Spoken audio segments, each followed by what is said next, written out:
Assalamu alaikum dear students, my name is Mohammad Fahad Said from Times Institute and welcome to the linear algebra. Student हम लोग linear algebra में eigen values और eigen vectors के topic को continue किए हुए हैं। Last lecture में हमने देखा कि आइगन वैल्यू और आइगन वेक्टर क्या है। आइगन वैल्यूज़ या आइगन वेक्टर्स बेसिकली एक ट्रांसफॉर्मेशन है जो कि कन्वर्ट करती है एक वेक्टर को मैनी वेक्टर्स में। हमने क्या करना होता है स्टूडेंट, इसमें हमने लैम्डा यानी कि आइगन वैल्यू फाइंड आउट करनी है और हर आइगन वैल्यू की कोरस्पॉन्डिंग हमने आइगन वेक्टर्स फाइंड आउट करने हैं। हम at least one eigen vector find out करते हैं हर लैम्डा की वैल्यू के अगेंस्ट। तो इसी तरह स्टूडेंट हमने उसकी एक एग्जांपल भी ली और आज हम उसी एग्जांपल को आगे बढ़ाते हैं। लास्ट लेक्चर में हमने स्टूडेंट 2/2 में हमने आइगन वैल्यूज़ फाइंड आउट की और आइगन वेक्टर्स निकाले और आज के लेक्चर में स्टूडेंट हम 3/3 का मैट्रिक्स को लेंगे और उसमें हम देखेंगे कि किस तरह लैम्डा की वैल्यूज़ के अगेंस्ट जो है वो आइगन वेक्टर्स फाइंड आउट करेंगे। चलिए स्टार्ट करते हैं स्टूडेंट। क्वेश्चन है हमारे पास, find the eigen value and eigen vector of the matrix A which is equal to 2 1 1 2 3 2 1 1 and 2। तो आगे बढ़ते हैं स्टूडेंट। जी स्टूडेंट, हम जानते हैं कि फर्स्ट में हमें कैरेक्टरिस्टिक इक्वेशन फाइंड आउट करनी है।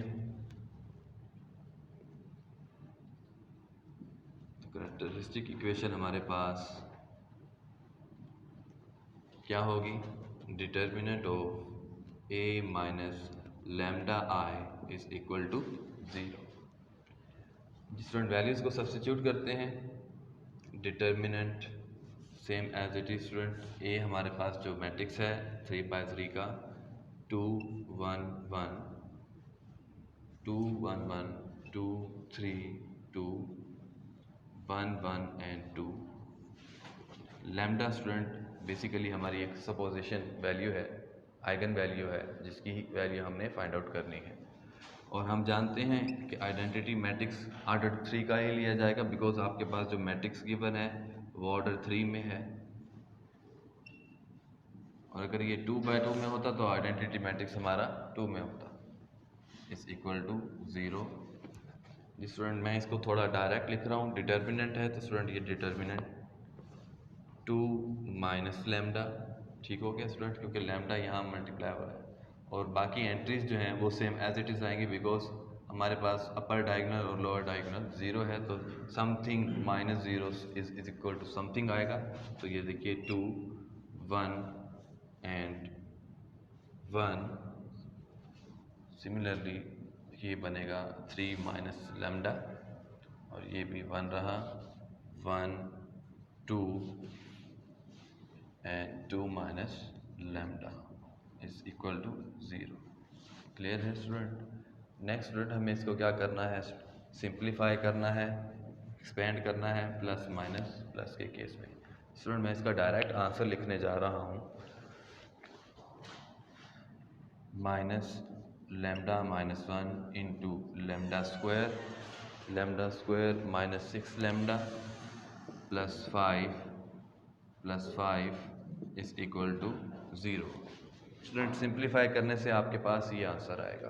क्लियर है? आगे बढ़ते हैं। तो जी इस तरफ आ जाते हैं। Minus lambda minus 1 is equal to 0। Lambda square minus 6 lambda plus 5 is equal to 0। ये बना student minus lambda plus 1 is equal to 0 and lambda is equal to 1। यहाँ स्टूडेंट फैक्टराइज कीजिए इसको। Lambda square minus 5 lambda minus lambda plus 5 is equal to 0। Lambda common, lambda minus 5 negative 1 common, lambda minus 5 is equal to 0। Lambda minus 1 lambda minus 5 is equal to 0 and lambda is equal to 1 lambda is equal to 5। Student ये हमारे पास 3 basically eigen values आ चुकी हैं और आप note कीजिए student यहाँ पर जो लैम्डा इज इक्वल टू 1 है ये रिपीट हो रहा है यानी कि 2 टाइम्स है। एक ये सेकंड केस है हमारे पास। इसी तरह से स्टूडेंट थर्ड केस क्या होगा कि लैम्डा की हर वैल्यू डिफरेंट होगी। अगर तो स्टूडेंट ये डिफरेंट हर वैल्यूज़ होगी तो आप इसका तो जो क्राइटेरिया है वैल्यूज़ को फाइंड आउट करने का, आप सेम एज इट इज़ क्या करेंगे, जो प्रीवियस एग्जांपल थी हमारी 2/2 में उसी तरह से रहेगी। लेकिन अगर हमारे पास लैम्डा की वैल्यू इक्वल आ जाती है, कोई सी दो टर्म्स हमारे पास इक्वल आ जाती हैं, तो ये हमारा थोड़ा सा इसकी वेक्टर्स फाइंड आउट करने का क्राइटेरिया थोड़ा सा डिफरेंट रहेगा। तो हम फर्स्ट में क्या करते हैं student, eigen vector find out करते हैं लैम्डा इज इक्वल टू 5 के लिए।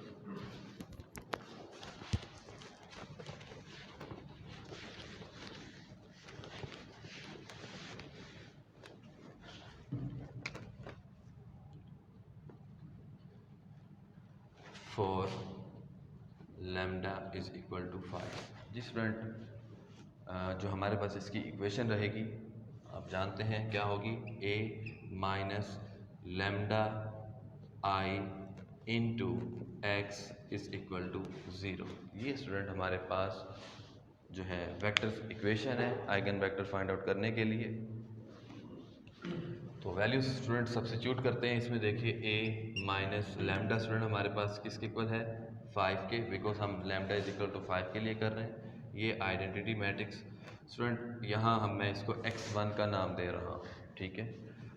तो x1 is equal to 0, here lambda is equal to 5 and x1 is equal to x, y and z।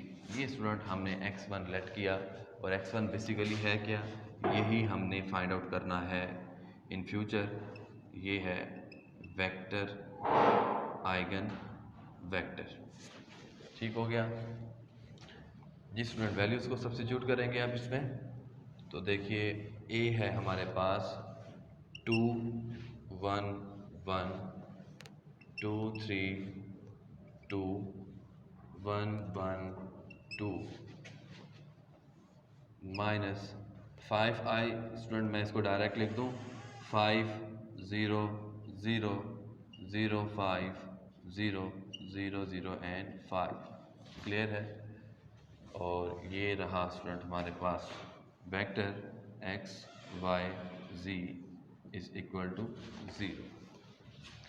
Subtraction है स्टूडेंट, तो सब्ट्रैक्शन की तरफ आते हैं। 2 minus 5, 2 minus 0, 1 minus 0, 1 minus 0, 3 minus 5, 1 minus 0, 1 minus 0, 2 minus 0 and 2 minus 5 into x y and z is equal to 0। ठीक है student, clear है। आगे बढ़ते हैं।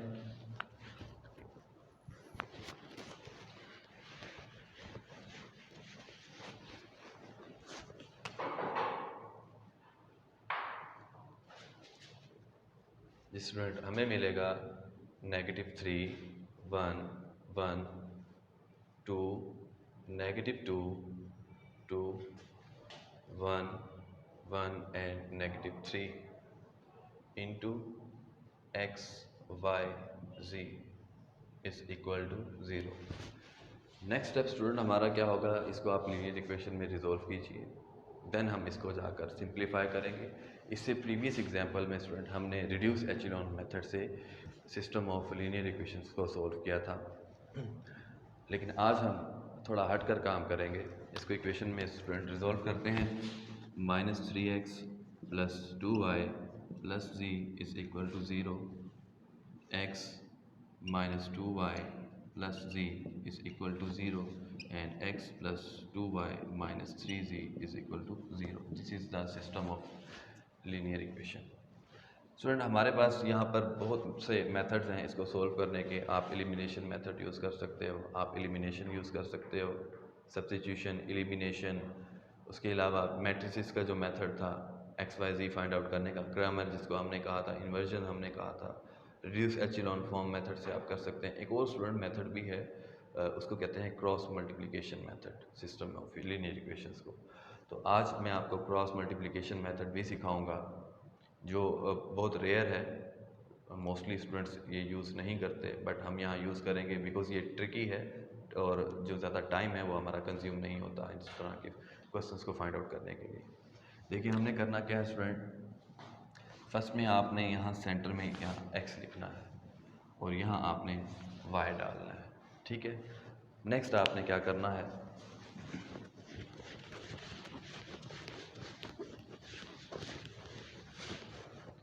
ये मेथड स्टूडेंट हमारा कहलवाएगा क्रॉस मल्टीप्लिकेशन मेथड, ठीक है। देखिए यहाँ मैंने स्टूडेंट x लिखा, ये ओवर डाल दिया। अब यहाँ से स्टूडेंट x लिखा ना, तो आपने क्या करना है, इसके आगे यानी कि x की बात की तो y से स्टार्ट करना है। y के कोफिशिएंट्स को देखिए स्टूडेंट, ये आपने इसको मल्टीप्लाई करना है।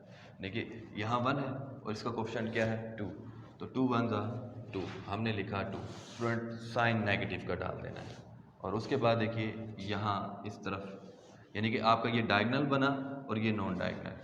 फिर अगेन आपने z के कोफिशिएंट और y के कोफिशिएंट को मल्टीप्लाई करना है। यानी कि अगर मैं बात x की करूँगा तो आप किसको मल्टीप्लाई करोगे, y और z को लोगे।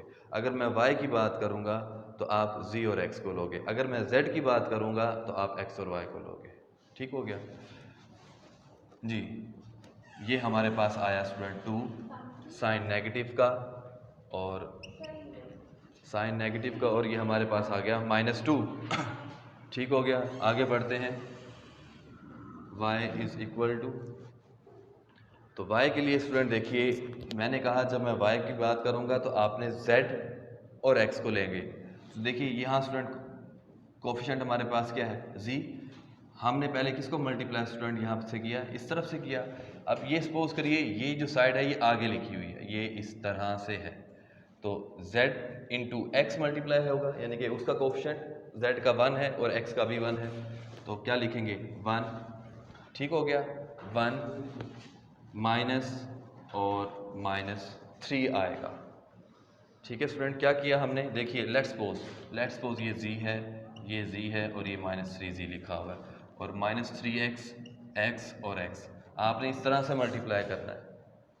तो ये डायगोनल में 1 बना, फिर साइन नेगेटिव का और दोबारा आपने जब इसके कोफिशिएंट को मल्टीप्लाई किया तो ये क्या बना -3।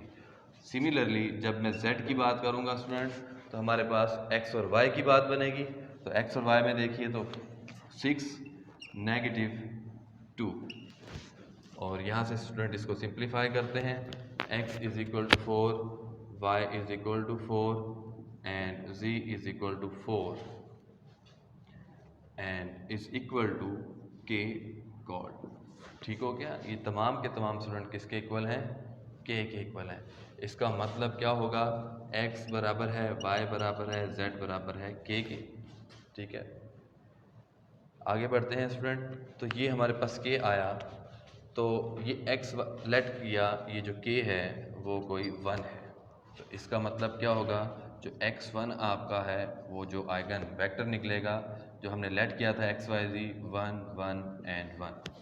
तो ये तो स्टूडेंट हमारे पास रहा केस 1, यानी कि आइगन वेक्टर हमने निकाला है x1 के लिए। तो फिर उसके बाद स्टूडेंट हमारे पास है लैम्डा इज़ इक्वल टू 1 के लिए, बिकॉज वो दोनों सेम थे।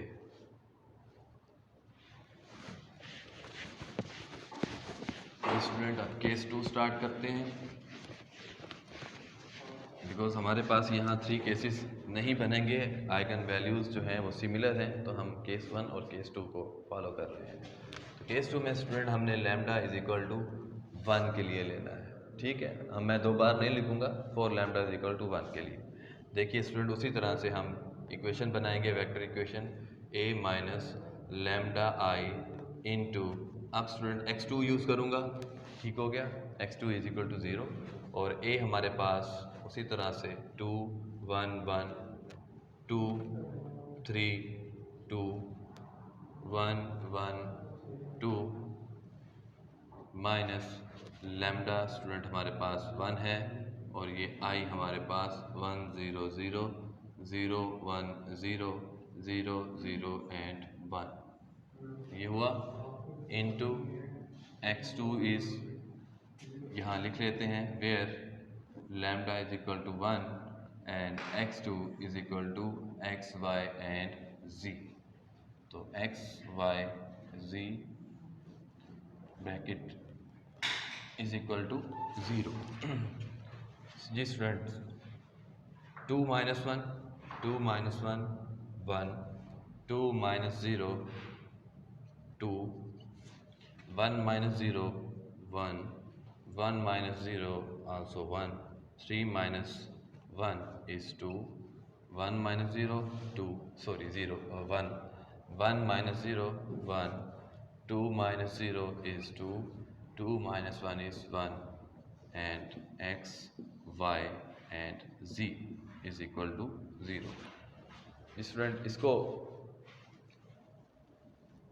इनटू द लीनियर फॉर्म में लेकर आते हैं तो हमें मिलेगा x plus 2y plus z is equal to 0। x plus 2y plus z also is equal to 0। x plus 2y plus z is equal to 0।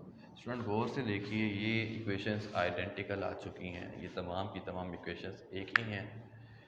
It means मैं इन तीनों को सोल्व करने की बजाय किसी एक इक्वेशन को सोल्व कर सकता हूँ, बिकॉज ये आइडेंटिकल इक्वेशंस हैं। अगर मैं इसका आंसर निकालना चाहूँ, लेट्स सपोज मैं अगर आपसे कहूँ कि फर्स्ट इक्वेशन का आंसर निकालें, आप क्या निकालेंगे? x is equal to in terms of y और z में सेम वही आंसर इसका निकलेगा और सेम यही इसका निकलेगा।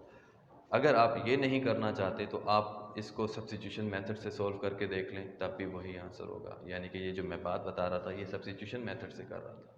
इसी तरह से एलिमिनेशन मेथड है, आप दो को लीजिए, एलिमिनेशन में क्या होगा? तो ये तमाम के तमाम कैंसिल हो रहे हैं, 0 इज इक्वल टू 0 आ रहे हैं, लेकिन एक टर्म्स ऐसी होगी, एक फ्री, यानी कि x is equal to in terms of x और y में आंसर आएगा, y और z में आएगा। तो स्टूडेंट मैं लेट करता हूँ, बिकॉज ये आइडेंटिकल इक्वेशंस हैं, x is equal to minus 2y minus z, ठीक हो गया, और लेट किया y बराबर है z बराबर है k।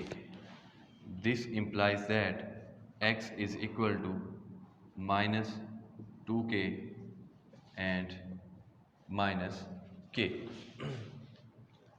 तो स्टूडेंट मैं एक काम करता हूँ, बल्कि y को जो है मैं इसको k1 के लिए लेट कर लेता हूँ और z को k2 के लिए लेट कर लेता हूँ, बिकॉज हमने अगर मैं k लिखता हूँ सिमिलर, तो इससे ये शो होगा कि y और z दोनों के दोनों एक ही कांस्टेंट के इक्वल लेट किए हैं। तो y k1 और z k2, this implies that x is equal to minus 2k1 minus k2, ठीक है। तो इस तरह से स्टूडेंट क्या हुआ, ये y का आंसर निकला, ये z का, और ये आपका x का आंसर निकला। अब स्टूडेंट हमने करना क्या था एक्चुअल में, हमने तो आइगन वेक्टर फाइंड आउट करना है। तो चलिए आइगन वेक्टर जब जो हमने लेट किया था x2, x y और z, इसमें हम सब्स्टिट्यूट करते हैं। तो x2 is equal to x1 student हमारे पास क्या है? Minus 2k1 minus k2। y student हमारे पास क्या है? k1, और z हमारे पास स्टूडेंट क्या है? k2। अब ये आपको दिखने में एक वेक्टर नज़र आ रहा है, जस्ट एक, और हमने बात की थी कि जो 3 आइगन वैल्यूज़ के कॉरस्पॉन्डिंग कितने वेक्टर्स आने चाहिए? 3 ही आने चाहिए, लेकिन इसमें साथ में ये भी था कि आइगन वेक्टर की वैल्यू भी सिमिलर थी। तो देखिए स्टूडेंट, इसको किस तरह से मैं लिख सकता हूँ जिससे मुझे नज़र आए कि ये 2 वेक्टर्स हैं, क्योंकि वैल्यूज़ आइगन वैल्यूज़ 2 थी लेकिन सिमिलर थी। स्टूडेंट मैं अगर k1 यहाँ से कोफिशिएंट कॉमन लेता हूँ तो हमें यहाँ से क्या मिलेगा? -2, ये 1, बिकॉज k2 नहीं ले रहा, k1 के लिए ले रहा हूँ, तो -2 1 0। इसी तरह से प्लस लिखते हुए अगर मैं लिख दूँ k2 के लिए, तो ये हमें यहाँ से क्या मिलेगा? -1, ये रहा 0 और ये रहा 1, ठीक हो गया स्टूडेंट। और अगर मैं k1 और k2 को इक्वल कर दूं 1 के, क्योंकि यह सपोजिशन वैल्यू है, तो यहाँ से स्टूडेंट हमें क्या मिला? ये x2 के लिए था, लेट्स सपोज ये हमारे पास एक वेक्टर निकला, अगर k इज इक्वल टू 1 के लिए -2, 1 0 और दूसरा K2 को अगर मैं 1 कंसिडर करता हूँ तो हमें क्या मिलेगा -1 0 एंड 1। ठीक हो गया स्टूडेंट। अब इसको आप x2 का नाम दें और इसको आप x3 का नाम दे सकते हैं। तो ये बेसिकली इस मेथड से हमने आइगन वैल्यू तो एक ही ली बट थी वो दो सिमिलर थी, तो हमने इस क्राइटेरिया को यूज़ किया। बिकॉज जब आप सिमिलर करते हो, जब आपकी सिमिलर आइगन वैल्यूज़ आएंगी तो आपके पास जो इक्वेशंस है वो आइडेंटिकल बनेंगी। आपका एक variable in terms of 2 variables में बनेगा, यानी कि 2 वेरिएबल्स आपके फ्री बनेंगे।